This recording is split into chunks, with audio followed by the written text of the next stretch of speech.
اقتداء میں نماز پڑھتے ہیں، یہ بڑی بات ہے۔ میرے پیچھے کعبے کے امام نے نماز پڑھی ہے، شیخ عبد الرحمن سدیس نے، جو ابھی بھی امام کعبہ ہے۔ ساؤتھ افریقہ میں میں خطیب رہا ہوں تقریباً 25-30 سال، وہاں جب آئے تھے تو میرے پیچھے انہوں نے نماز پڑھی تھی، اور یہ میرے لیے اعزاز ہے۔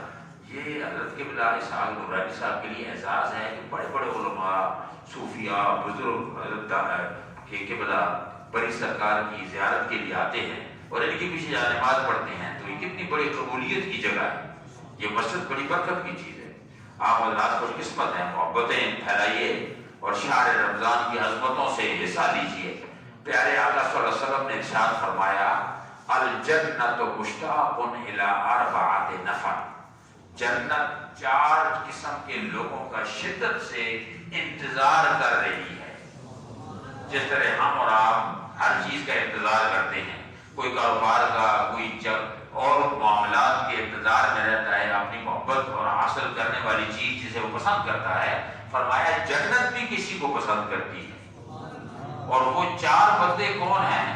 اس میں فرمایا سب سے پہلا ہے الحافظ اللسان، زبان کی حفاظت کرنے والا، سچ بولنے والا، دوسرے کی بلائی میں بات کرنے والا، غیبت نہ کرنے والا، جھگڑے نہ کرنے والا اور حق و صداقت کو پھیلانے والا۔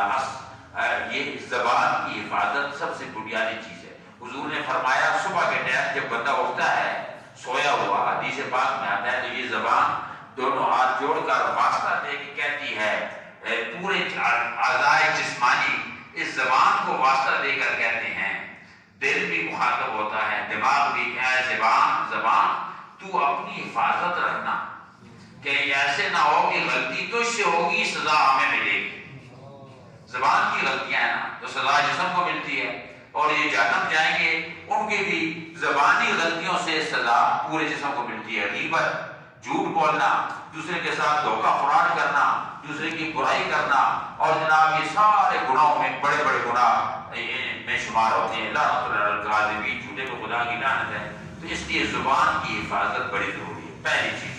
دوسرا فرمایا قاری القرآن، قرآن پڑھنے والا، قرآن سے محبت کرنے والا۔ قرآن پڑھنے تو ہم سب ہی ہیں، لیکن ہمیں پڑھنے کا طریقہ نہیں آتا، سلیقہ نہیں آتا، اور ہم بڑے ہو کر اپنے استاد مرشد یا نورانی صاحب قبلہ کی طرف نہیں آتے کہ ہمیں شرم آتی ہے۔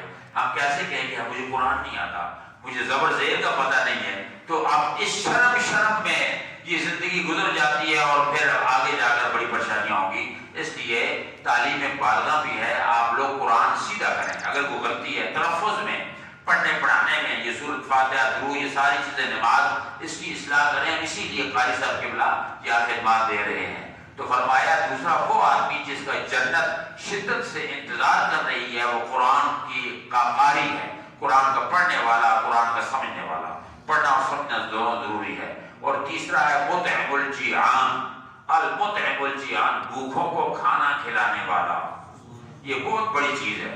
حضور غوث اعظم شیخ عبد القادر جیلانی رضی اللہ تعالیٰ عنہ فرماتے ہیں کہ میں نے زندگی اور عبادت کے ہر شعبے میں غور کیا، ولایت کے درجات میں غور کیا، میں نے ہر شعبے کو دیکھا، جتنا ثواب اور اجر اور اللہ کی رضا بھوکوں کو کھانا کھلانے میں ہے، اتنا مجھے دنیا کی کسی عبادت میں نظر نہیں آئی۔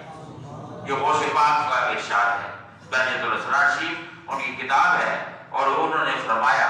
تو اس سے یہ ثابت ہوتا ہے کہ بھوکوں کو اور دوسروں کو کھانا کھلانے میں کتنا اجر ہے۔ اللہ خیر الرازقین ہے، لیکن جب بندہ کھلاتا ہے نا تو رب فرماتا ہے تو میرے بندوں کو کھلا رہا ہے، تیری روزی کو میں نے اور فراہم کر دیا، کھول دیا۔ تو روزی کھولنے کا ایک بہترین طریقہ یہ ہے کہ دوسروں کو کھانا کھلاؤ اور ہمیشہ باوضو رہو، وضو میں رہا کرو۔ صبح اٹھو تو وضو کر لیا، پورا دن جب واش روم میں گیا فوراً وضو کر لیا، باوضو رہو گے تو رزق میں کمی نہیں آئے گی۔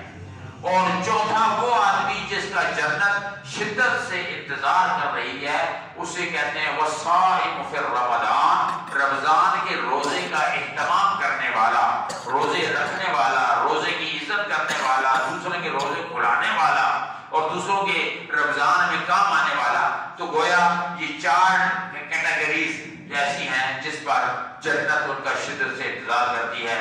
پیارے آقا نے ہمیں ایک زندگی گزارنے کا نمونہ دے دیا کہ اگر تم چاہتے ہو کہ دنیا میں جنتی بن جاؤ، یہ 4 کام کرو، زبان کی حفاظت کرو، اور جناب قرآن کی تلاوت کرا کرو، پڑھو پڑھاؤ، اور اس کے علاوہ جناب بھوکوں کو کھانا کھلاؤ، اور چوتھا رمضان شریف کا اہتمام کرو، روزے رکھو اور روزے کھلواؤ۔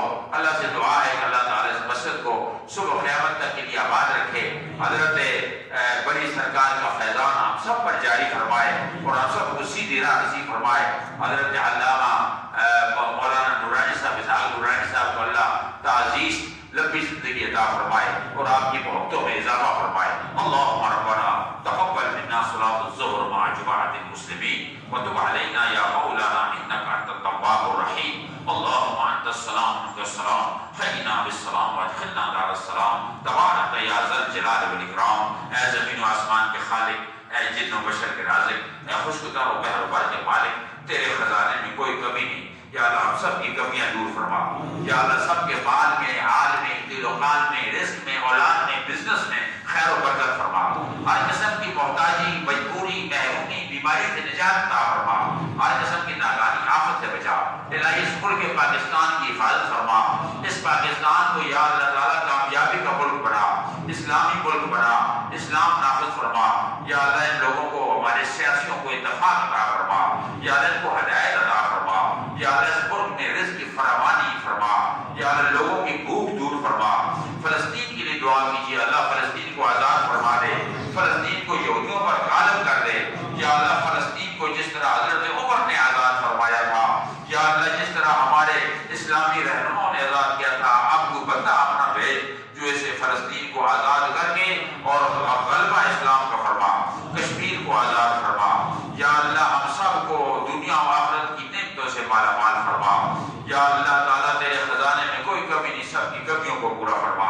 وصلی اللہ تعالیٰ علی خیر خلق نور عرشہ سیدنا حبیبنا محمد و آلہ وصحبہ اجمعین برحمتک یا ارحم الراحمین۔